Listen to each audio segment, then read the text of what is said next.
Trois invités avec nous chaque soir pour décrypter les mouvements de la planète marché. Émeric Blond est avec nous ce soir, gérant action chez Taylor Asset Management. Bonsoir et bienvenue Émeric. Bonsoir. Merci d'être là. Merci à Anthony Morlet-Lavidali de nous accompagner également, économiste chez Rexecode. Bonsoir Anthony. Bonsoir Grégoire. Et Jean-François Robin à nos côtés, le directeur de la recherche de Natixis. Bonsoir Jean-François. Bonsoir à tous. Merci d'être là messieurs, ravi de vous retrouver. Commençons avec les taux et notamment les taux super longs. Jean-François, on s'est beaucoup intéressé aux parties très longues de courbe ces derniers jours. 20 ans bien sûr, même si c'est un point de courbe visiblement qui n'intéresse pas grand monde, m'ont appris les gérants obligataires, mais du 30 ans, voire du 40 ans japonais ont animé les marchés ces derniers temps. Qu'est-ce qui drive les mouvements et la volatilité de ces parties très longues de courbe ? On imagine quand même dans l'esprit de quelqu'un de normal que les perspectives à 30 ou 40 ans ne changent pas comme ça du jour au lendemain ou d'une heure à l'autre. Donc comment est-ce qu'on explique cette volatilité ? Et est-ce qu'il y a un risque de perte de contrôle de ces parties très longues de courbe ? Alors, on ne s'y intéresse pas, mais plus on va loin dans la courbe, et plus on a de la convexité, et plus on a de la volatilité quand même des prix, des obligations et donc des taux. Et donc, c'est quand même pas inintéressant de voir le mouvement général. On pensait expliquer ce qui se passait aux États-Unis par une chose assez simple. La dette américaine qui explose. À côté de ça, les Français sont des Allemands.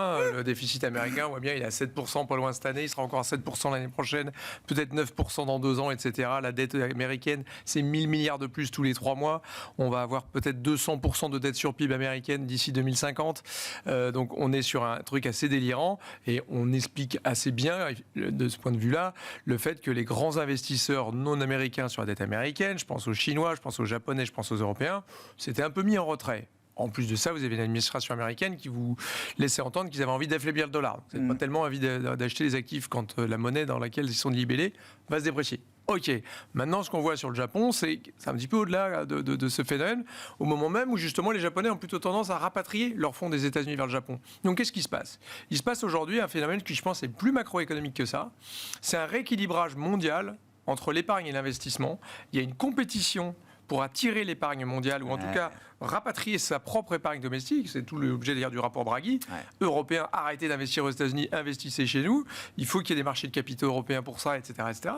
Et les Japonais, c'est précisément ce qui se passe. C'est qu'on avait plutôt cette tendance à voir les Japonais se rapatrier. Et donc, c'est un phénomène un peu plus, je dirais, large que ça.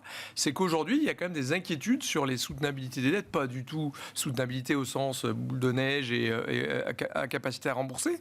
Mais quand même, on a des taux d'intérêt japonais qui auraient fait rêver tous les assureurs japonais depuis 30 ans, mais personne ne va dessus. Et donc, il y a bien cette espèce de retrouver un point d'équilibre entre l'épargne et l'investissement. Et manifestement, on n'a pas encore tout à fait une vision claire sur où ça doit être dans un environnement de taux d'équilibre beaucoup plus élevé qu'il n'était avant, puisque tout le monde doit investir dans la défense, dans la transition énergétique, dans la transition démographique. Je rappelle que le Japon, ils perdent 100 personnes par heure. Donc évidemment, ils ont des dépenses publiques qui ne nous font pas rêver non plus. Et ils doivent faire face à tous ces trucs-là. Donc il faut beaucoup plus attirer l'épargne, et y compris des propres investisseurs japonais, donc des taux plus élevés, donc toutes ces petites tensions. Mais c'est une question de fine-tuning. On est dans une phase finale d'ajustement des prix sur ces parties très très longues. Avant quoi, Jean-François ? De voir un rush obligataire, comme on n'a pas vu depuis des années maintenant. Je ne vous refais pas le coup de l'année des obligations, de Year of Bonds, etc. On l'a fait chaque année depuis au moins 2 ou 3 ans maintenant. Mais est-ce qu'à un moment, c'est ce qui va se passer ? Ça dépend comment a dormi Donald Trump, quoi. Donc, non, mais au-delà de ça, ce qui est intéressant aussi au Japon... 5-15 sur du 30 ans américain, je ne sais pas, pour quelqu'un qui a une vision long terme pour préparer sa retraite, on en parlera dans le dernier quart d'heure, c'est plus de 2% de taux réel, j'imagine, même largement au-delà. Oui, mais en même temps, si vous avez une inflation qui est attendue au plus haut depuis 40 ans par les ménages américains, que vous avez une administration américaine qui vous dit je vais peut-être glisser mon dollar de 10%, que vous avez une dette, encore une fois, ce qui est voté au budget, c'est monstrueux, hein, les augmentations de dépenses publiques de la part de l'administration Trump, le budget, quand on regarde les dépenses publiques par rapport à la tendance 2024, c'est largement au-dessus. Donc on est alors qu'on est en temps de paix, c'est le plus fort déficit américain en temps de paix. Et donc on n'est pas du tout dans un parti républicain qui tient les cordons de la bourse, c'est plutôt jour on lâche tout ça, quoi. Et donc on a quand même des inquiétudes sur le taux d'équilibre américain de ce point de vue-là. Donc moi je serais un petit peu prudent sur le moment. Est-ce que c'est le moment de rentrer sur du 4,5 à 10 ans? La probabilité que ça aille à 5%, elle est assez forte. Hein. Ouais. Donc c'est pas forcément encore le bon moment pour toucher à ça. À la limite, on parlera peut-être des actions tout à l'heure, mais c'est peut-être plus là que paradoxalement, il faudrait aller aujourd'hui. Et donc sur la partie américaine, comme on a vu un bras de fer au moment des tarifs entre Donald Trump et le marché, et notamment le marché obligataire, on va revivre ce moment de bras de fer sans doute avec le projet de loi qui vient de passer de la Chambre des représentants au Sénat, s'il n'y a pas une volonté suffisamment explicite de contrôler quand même cette trajectoire des finances publiques. Oui, et puis on a toujours ces problématiques de plafond de la dette américaine. On a un certain nombre de choses quand même domestiques américaines qui expliquent ça. Ils peuvent encore faire du mal. On peut aussi repasser sur le Japon en se disant mais eux ils ont tellement perdu l'habitude des hausses des taux. Là je discutais avec un client japonais tout à l'heure qui le débat, savoir s'il y a une hausse des taux ou une baisse des taux de la BOJ, on peut tout entendre aujourd'hui. Hein. Ouais. Est-ce que c'est un statu quo en juillet, est-ce que c'est etc. On peut tout entendre. Et donc il y a là encore une fois des phases d'ajustement. On est en ce moment sur de l'incertitude totale depuis le 20 janvier. Ça se retrouve sur les taux d'intérêt pour retrouver un bon niveau d'équilibre. Moi, je ne suis pas sûr qu'à 4,5%, le 10 ans américain, en taux réel, en fonction des inflations qu'on peut anticiper, ce soit l'obvious trend. Hein. C'est pas l'obvious. On n'y est pas encore. Bon. C'est une vaste guerre mondiale d'attractivité du capital. Je suis complètement d'accord. C'est vrai que pour revenir sur les États-Unis, d'une part, il n'y a aucune envie de maîtriser le budget à ce stade, ou en tout cas de faire rentrer le déficit un peu dans des formes de normes, puis relancer, ou en tout cas rester très stimulant en période où l'écart de production, l'output gap est a priori positif. C'est quand même une erreur macroéconomique d'ordre 1, donc ça inquiète forcément beaucoup. Et puis par ailleurs, comme ça a été dit, on a très peu, les gros épargnants mondiaux pourraient désormais peut-être moins acheter d'actifs le plus sûr au monde américain avec des Chinois. Alors, prendre des précautions, mais pourraient quand même investir un tout petit peu plus sur leur territoire, recycler un peu moins leur excédent, tout du moins les Japonais d'eux-mêmes. Et si l'Europe décide de moins acheter de treasuries, parce qu'il y a des plans de relance, notamment outre-Rhin, qui sont un peu plus importants, effectivement, on se demande, mais qui va acheter la dette américaine ? Et donc, ça, c'est quand même un gros sujet. Donc les banques américaines vont avoir une réglementation plus favorable pour le faire ? Alors peut-être, mais surtout, me semble-t-il, le problème, c'est de comprendre d'où vient le déficit, les déficits américains. Il me semble que la variable clé, c'est la consommation des ménages américains qui est beaucoup trop importante. C'est 68% du PIB aux États-Unis, c'est 54% en France, c'est 40% en Chine.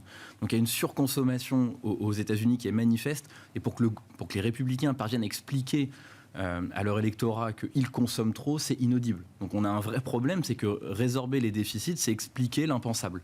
Et là, on se confronte à une forme de mur. On a un peu le même problème en France, avec des ordres de grandeur peut-être un peu plus raisonnables, mais là aussi, ils vivent au-dessus. C'est un peu le message qui est envoyé par Trump. Déjà, il faut produire plus sur le territoire américain, et puis c'est ce que les Barbinomics, l'histoire de la poupée. Vous aviez 30 poupées à Noël au pied du sapin, et demain, vous en aurez plus que 2, et elles seront peut-être un peu plus chères. Voilà. Bien sûr, mais ça promet une augmentation. C'est quand même l'idée de préparer le ménage américain à ce que la consommation soit peut-être un peu moins forte demain. Ça, c'est notre lecture, mais au fond, il leur dit quand même votre niveau de vie va augmenter. La réalité, c'est que ce n'est pas possible si on veut résorber les déficits commerciaux publics. Et ça, pour l'instant, ça ne passe pas. On voit bien qu'il y a quand même une forme de schizophrénie encore aux États-Unis très importante. On se réembarque dans un monde de répression financière ? Il va falloir reparler de comment je contrôle ma courbe des taux, effectivement où sera la demande pour mes émissions obligataires, comment est-ce que je peux inciter la demande à acheter ma dette ? Très probablement. Et puis surtout, je pense qu'on n'a pas fini de parler de politique monétaire non conventionnelle, même sous différentes formes. Mais ça va revenir sur la table. Il y a un moment où peut-être que le quantitative easing, non pas pour relancer l'inflation, mais pour assurer la soutenabilité des dettes, pourrait refaire surface. Ça sera encore une forme de nouveau monde qui viendrait à nous. Ouais. C'est vrai que c'est particulièrement inquiétant comme perspective. On pensait être sorti quand même de ce monde de répression financière, mais on a l'impression pour d'autres raisons, on y retourne peut-être vitesse grand V, Jean-François ? Je pense que oui. Enfin, de toute façon, on est en train d'enfoncer des portes qu'on pensait fermées depuis longtemps. Hein. C'est-à-dire que c'est la guerre de Donald Trump avec Adam Smith. Maintenant, c'est la guerre de Donald Trump sur l'indépendance des banques centrales. Et donc, la répression financière, elle peut aussi s'accélérer en mai 2026, puisque c'est évident qu'il ne reconduira pas Jérôme Powell et qu'il mettra quelqu'un plus aux ordres que ne peut l'être aujourd'hui Jérôme Powell. Donc, aujourd'hui, je reviens au débat d'avant. Est-ce que dans ces incertitudes-là, c'est le bon moment de se mettre sur le dollar ? Et puis, pour revenir sur ce que ça a été dit, si en revanche, l'idée, parce qu'on a un petit peu du mal en ce moment au sein de la Commission européenne à savoir ce que veut Donald Trump. Si c'est rééquilibrer la balance commerciale, si c'est avoir des revenus, si c'est pour d'autres objectifs, si c'est rééquilibrer l'économie américaine pour moins de consommation, plus d'industrie, il est en train de réussir sur la jambe, moins de consommation. Ça, c'est sûr. Le taux de chômage est en train de remonter, l'inflation est en train de monter. Ça, il est en train d'y arriver. Moi, je suis complètement d'accord avec ce qui a été dit. Je ne crois quand même pas que c'est le but affiché par Donald Trump de faire baisser la consommation américaine alors qu'il promet à tout le monde des lendemains qui chantent, quoi. Non, je crois qu'on est quand même dans une erreur, pour moi. Enfin, pour moi, je l'ai dit ici. Répété. On est dans un échec des Trumponomics, pour moi, pour l'instant, patente, quoi. Pour l'instant, il n'y a rien qui marche trop, quoi. Il y a des annonces, encore une fois, moi, je reviens du Moyen-Orient, des annonces incroyables d'investissement aux États-Unis. Je vous laisse faire le compte de ce qui va réellement être de ce qui est on parlait avec quelques investisseurs qui ont fait des promesses récemment. Mais ça n'engage que ceux qui les écoutent. Bon. En quoi le monde obligataire influence le monde action, Aymeric ? Et c'est vrai qu'on voit bien qu'on a le sentiment, en tout cas, que les mouvements des indices actions, déjà avec beaucoup moins de volatilité que ce qu'on peut observer sur les marchés obligataires, néanmoins, les mouvements des indices actions sont assez soumis à ce qui se passe sur les marchés obligataires. Oui, c'est vrai qu'il y a un impact. Je ne peux pas le nier. On ne peut pas le nier. Quand on est sur les actions, on ressent de plein fouet ce qui peut se passer sur les taux. Après, on le ressent moins qu'avant, je trouve.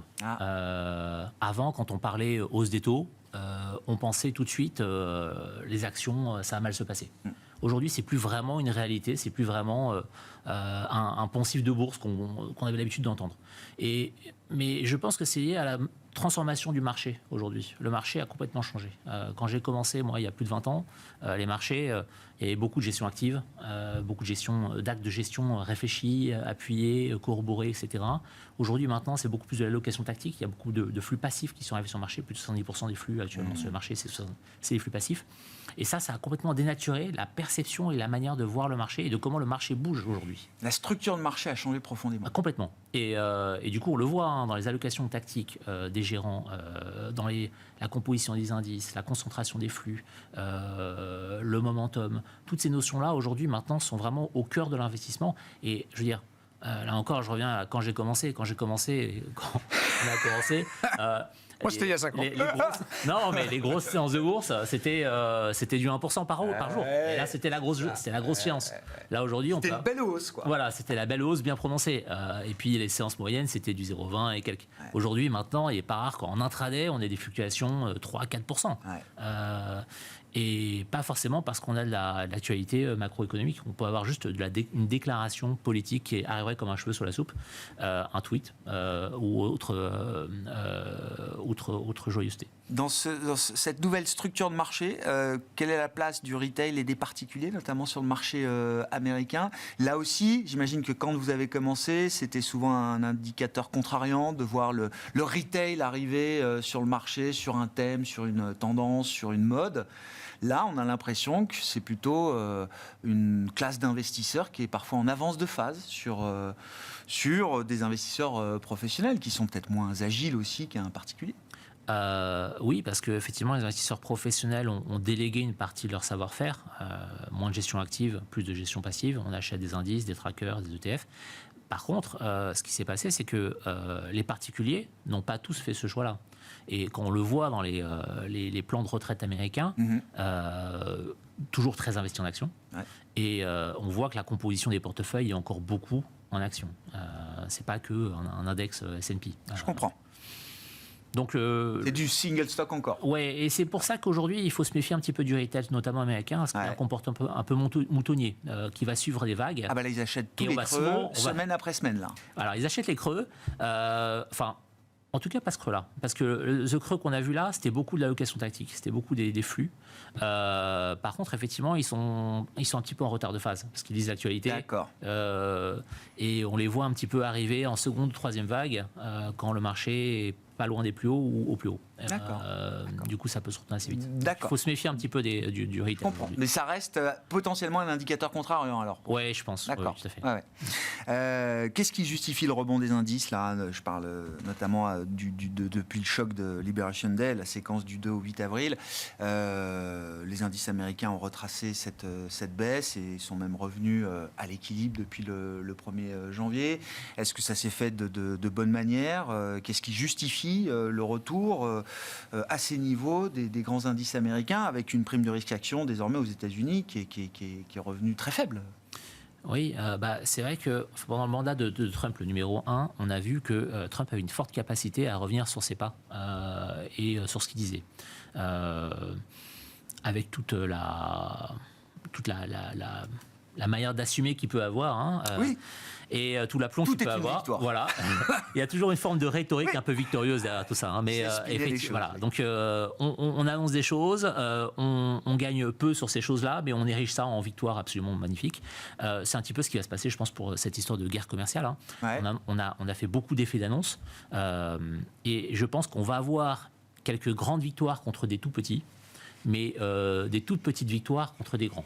Je pense la Chine, l'Europe, etc. Au final, tout ça va se solder par des toutes petites victoires, parfois même des victoires un peu à la Pyrrhus, où effectivement le consommateur aura beaucoup plus souffert qu'estimé. Et ça pose un problème par rapport à la consommation future et l'inflation future aux États-Unis. Et c'est ce qui, à mon avis, gêne un petit peu Powell aujourd'hui. C'est que tout ce qu'aujourd'hui Trump a mis en place, c'est des mécanismes inflationnistes. Du coup, pour lui, dont le combat premier est l'inflation, c'est vraiment très compliqué. Ouais. Et donc la guerre commerciale, vous dites, c'est un sujet qui appartient déjà au passé pour des investisseurs actions. C'est un peu le sentiment qu'on a eu dans le grand rebond post-Liberation Day. Quelques jours après, on n'en parle plus. Là, il a encore annoncé 50% pour nous, Européens. Le lendemain, c'est terminé. Il y a cette forme de va-et-vient. Et ça, c'est terminé. C'est reporté à chaque fois. C'est reporté à chaque fois. Mais après, qui dit que ça va être vraiment appliqué ou ça va vraiment entrer en application?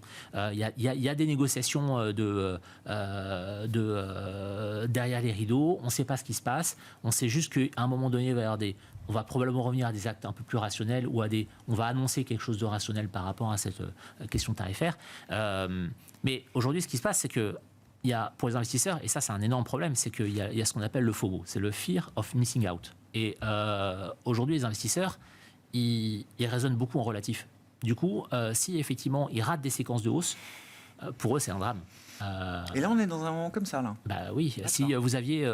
moi, j'ai eu l'exemple de clients qui m'ont appelé, ont fait le siège de mon téléphone pour me dire, au moment du Liberation Day, il faut tout vendre. Ouais. On était au plus bas. J'ai dit, non, il faut... Vous reviendrez jamais. Hein. Voilà, le problème, c'est que si ça remonte... si vous vendez maintenant, c'est fini pour vous. C'est terminé. Ouais. Et du coup... Voilà, je pense qu'il faut garder son calme. Il faut essayer de jouer des grandes tendances, un peu structurelles. On parlait de plans d'investissement massifs à travers l'Europe, aux US, etc. C'est des choses, ça, c'est des facteurs de soutien importants. Les valorisations, à part pour certains dossiers très spécifiques, elles ne sont pas à des niveaux absolument ridicules. Et non, je pense qu'il y a encore pas mal d'idées à jouer. Et les déploiements budgétaires par rapport à ces grands plans d'investissement, là, on a de la visibilité long terme. Je pense que ça apporte de la visibilité un peu à moyen long terme. Et je pense qu'il faut s'appuyer là-dessus. Trader le court terme aujourd'hui sur les actions, à mon avis, ce serait vraiment une catastrophe. On pourra revenir sur les grandes tendances qui vous intéressent, sur l'aspect guerre tarifaire. Comment vous voyez le cas de l'Europe, Anthony et puis Jean-François? Qu'est-ce qui peut nourrir un accord à la Trump d'ici le 9 juillet entre les États-Unis et l'Europe?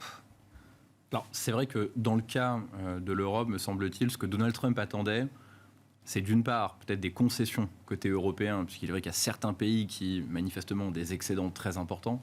Alors, hors Irlande, pour le cas pharmaceutique très particulier, mais l'Allemagne, l'Italie auraient pu quand même s'engager à acheter un peu de GNL, quelques Harley Davidson et du Bourbon. Je veux dire, pour grossir le trait, c'est un peu ça.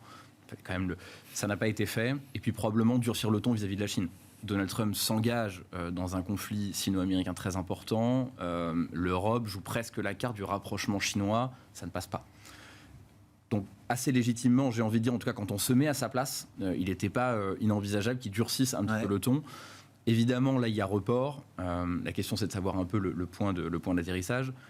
Je pense qu'il sait qu'il a beaucoup plus de pression, ou en tout cas une capacité à faire mal à l'Europe que vis-à-vis de la Chine. Quand je vois les derniers chiffres chinois, notamment du commerce extérieur en avril, où des tarifs douaniers étaient pourtant déjà très élevés, on voit que la Chine a une capacité à exporter partout dans le reste du monde, à contourner les tarifs de manière absolument incroyable. Comment ils absorbent les tarifs, là ?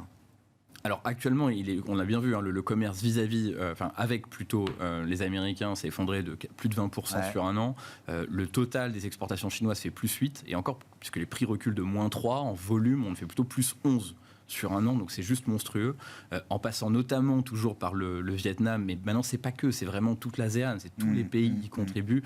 On a vu même des pays étonnants, comme le Canada, comme d'autres, comme l'Amérique latine.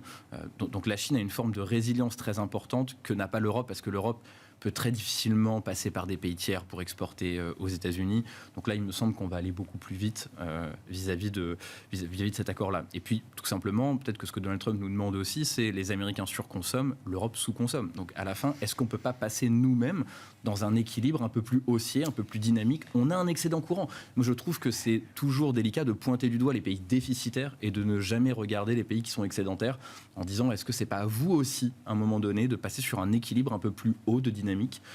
Et là, on se tourne évidemment vers l'Allemagne et les pays nordiques, où il y a des marges de manœuvre. Il va y avoir un peu de relance, là, justement, en Allemagne, non? On sait très bien. Alors là, un peu de soutien à la consommation, c'est possible. Beaucoup d'annonces, mais les décaissements, ils sont toujours lents.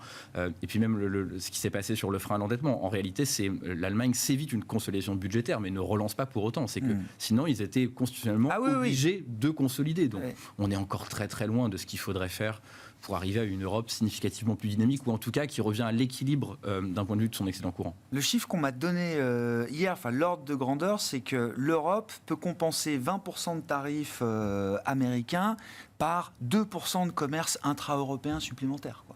Essayer de renforcer un peu le commerce européen, intra-européen, ça permet pour les entreprises de trouver d'autres manières de commercer et de s'affranchir des 20% de tarifs du marché américain, quoi. Oui, mais juste une caveat, c'est qu'on parle beaucoup des tarifs douaniers entre pays. On oublie qu'il y a des grandes barrières en réalité qui sont des fois non douanières entre pays européens.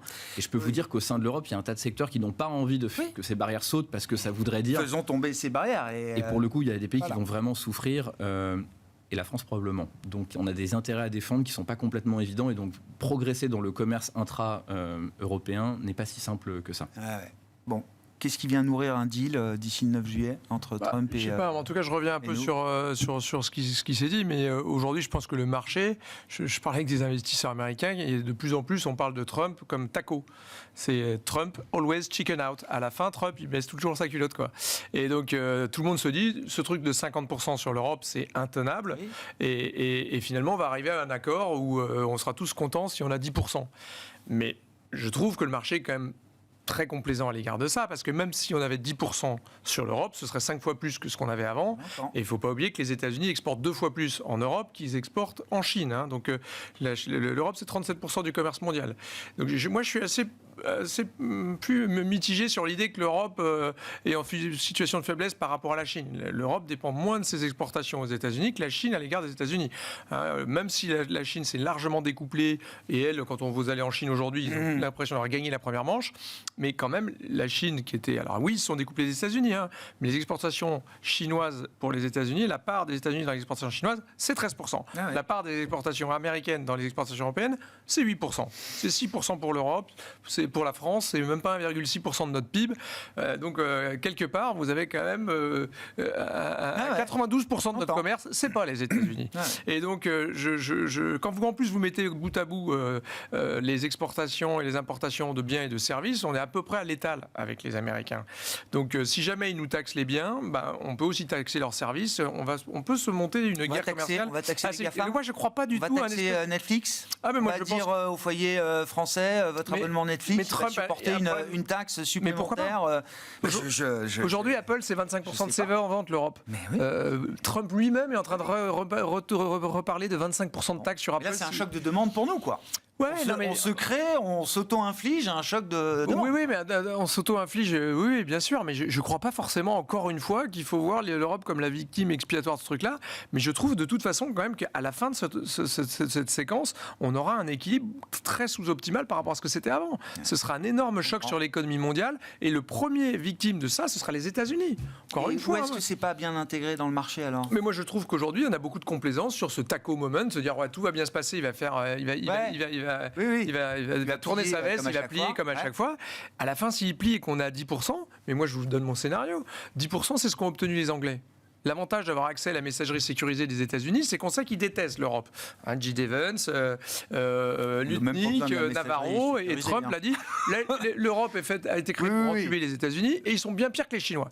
Je serais étonné qu'avec de tels propos, l'Europe s'en tire avec 10% de tarifs. D'ailleurs, on était à 20 avant qu'il passe à 50. Je crois que c'est 20. Ouais. Voilà, donc je ne vois pas comment on va être beaucoup mieux que 20. Donc ce ne sera pas du tout une situation optimale et je vois mal l'Europe s'accorder à dire... Donc on ne sera pas bien traité, quoi. Et on va mal les traiter aussi. On est dans un outil anti-coercition. Regardez ce qui se passe en ce moment sur le on va couper des marchés, je sais pas, on va couper des marchés, des appels d'offres aux banques américaines. On va leur interdire de venir. Mais c'est précisément ce qui s'est passé aujourd'hui. Hein. C'est que le ReArm EU, on a voté le fait qu'il y avait 65% de contenu local et vous n'avez pas le droit, si vous êtes une boîte américaine, de venir jouer dans cette cour-là. Ouais. Il y a 150 milliards d'euros mis sur la table par l'Europe, qui ne concernera pas ça. Et donc moi je crois qu'il y a une espèce d'assertivité de la Commission européenne qui me semble un peu plus quand même belliqueuse que c'était le cas avant, et j'ai envie de dire tant mieux. Hein. Ouais.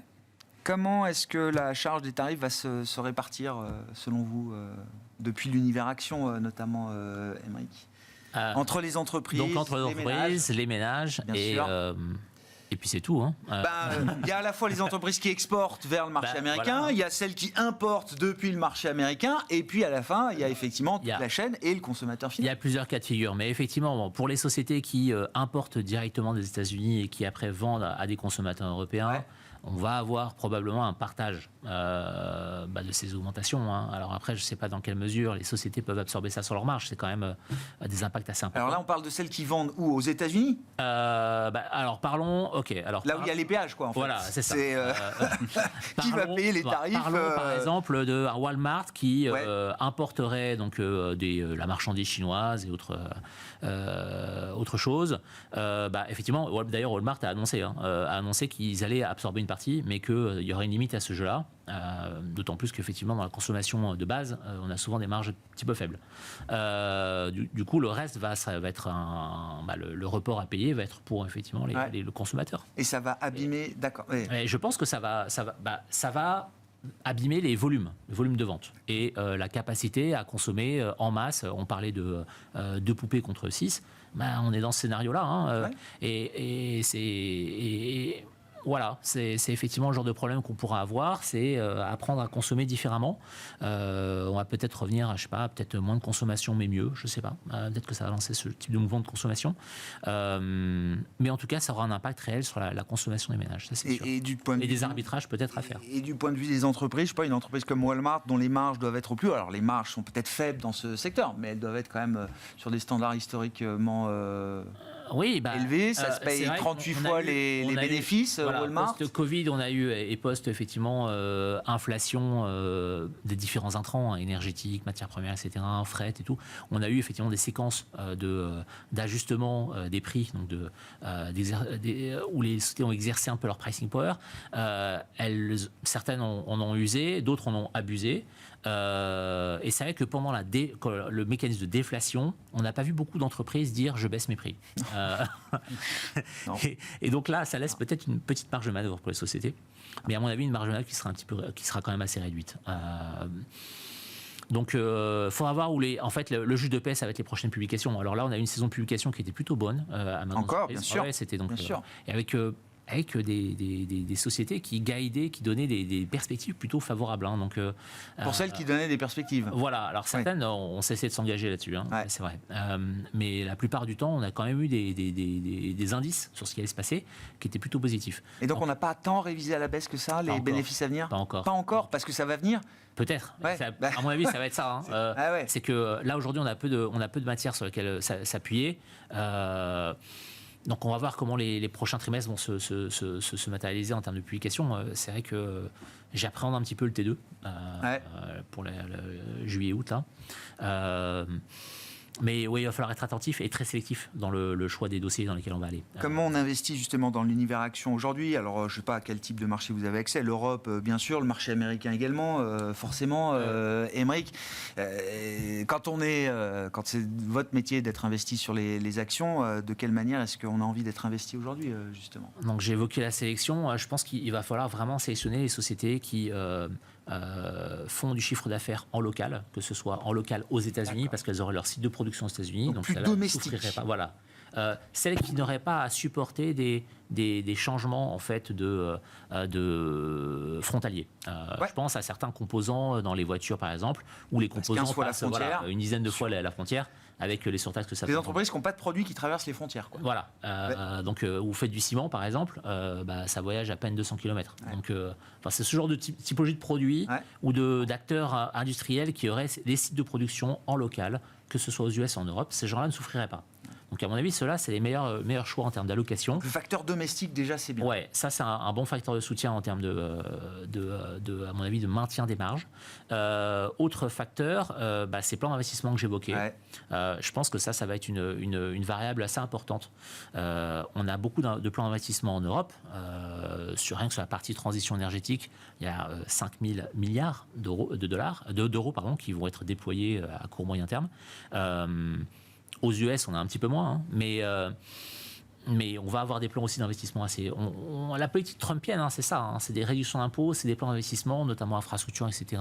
Et on va avoir ce genre de choses qui vont être déployées, je pense, à court, moyen terme. Et ça, c'est des bons playbooks pour l'investisseur, finalement. Oui, parce que c'est pas des engagements. Parce qu'on a vu qu'effectivement, on peut annoncer des choses et après revoir les montants à la baisse. Mais ça reste quand même des facteurs de soutien que ce soit en numéraire pour les carnets de commandes, etc., et les perspectives futures des sociétés, mais aussi en termes de momentum boursier. Là, on a beaucoup parlé de défense et de plan d'investissement dans la défense, avec les risques qu'on pouvait avoir sur est-ce qu'on achète américain ou pas. Ça, c'est des facteurs de soutien. Parce que, et le thème de la défense, parce que beaucoup, on a vu des boîtes doublées et plus. Mais ces plans-là ont été revus à la baisse, par exemple. Au départ, il y avait 500 milliards annoncés, maintenant c'est 150. D'accord. Et donc c'est un thème qui est encore valable ou Bien sûr. Non, c'est des plans qui sont valables. Après, là maintenant, vu l'expansion boursière qu'on a pu avoir sur le dossier, on trace quand même plusieurs années de chiffre d'affaires et de carnet d'ordre. Mais c'est vrai que le nouveau normal sur ces dossiers-là, c'est plus les valos qu'on avait avant. C'est devenu un secteur qui est devenu investissable. Et ce qui n'était plus le cas avant, pour les questions extra-financières.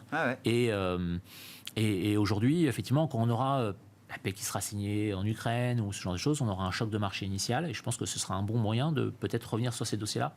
Je comprends. C'est un thème qui se travaille sur le long terme. Oui, je pense, tout à fait. Là, à court terme, beaucoup de choses ont déjà été jouées. Un secteur très fort en Europe, c'est le secteur bancaire.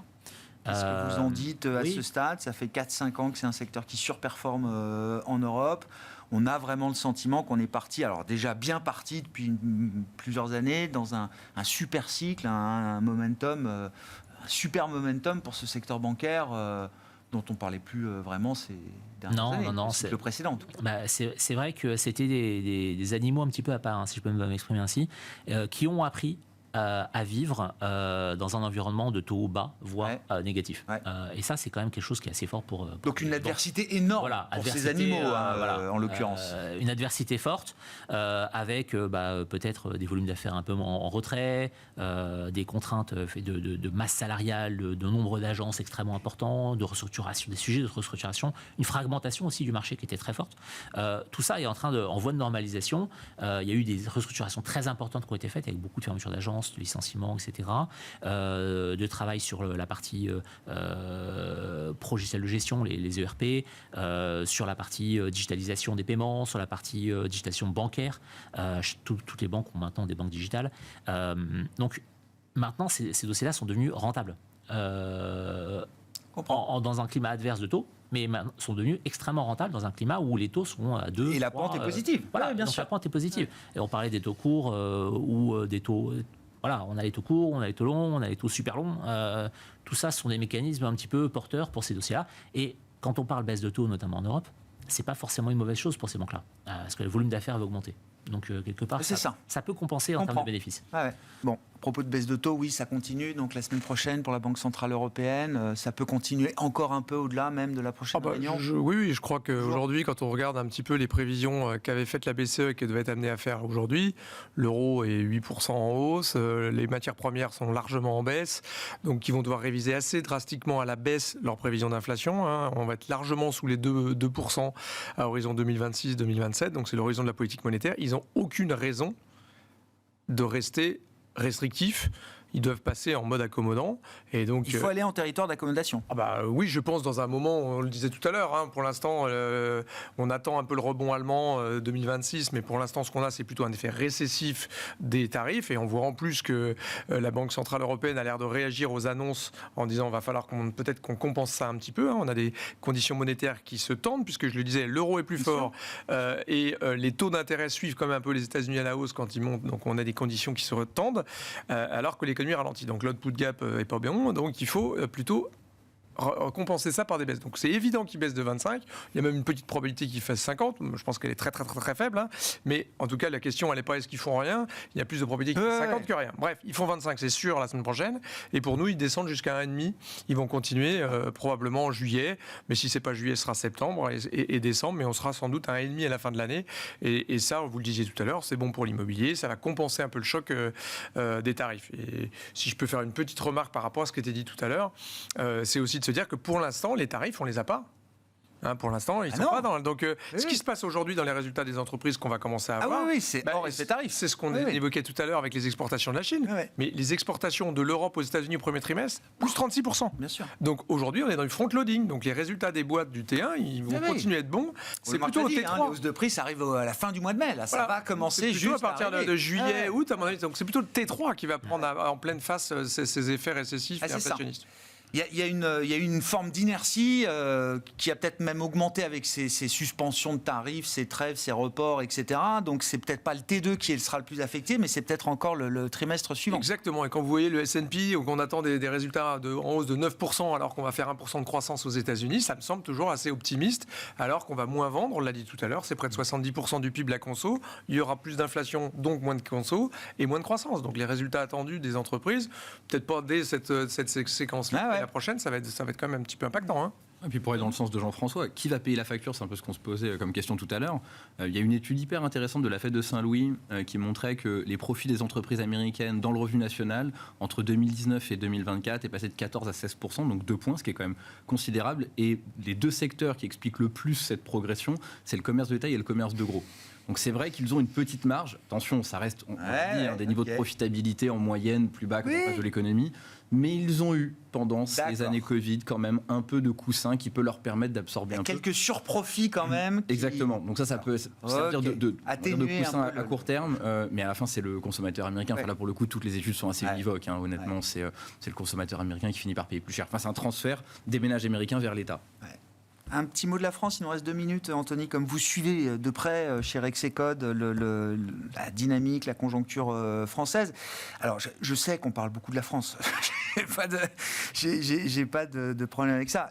Du point de vue des marchés, ça a l'air de plus être un sujet. Alors, effectivement, ça passe un peu au second plan. À moins de 70 BP de spread, là. Tout à fait. Mais on voit toujours des risques. En tout cas, quand on interroge, nous, les entreprises desquelles on est proche, on voit qu'il y a toujours des risques importants et même domestiques. On vient de publier cette semaine une enquête qu'on réalise avec la FTE et le métier auprès des grandes entreprises. Et les entreprises de taille moyenne, les ETI de taille moyenne. Exactement. Et ce qui ressort quand on leur demande, c'est quoi pour vous le risque numéro 1 en 2025 ? C'est évidemment d'abord le ralentissement économique et la baisse de la demande avant les tarifs. Viennent ensuite les risques géopolitiques parce que c'est des grands groupes qui sont exposés aux chocs mondiaux. Et ensuite vient le resserrement budgétaire potentiel en France.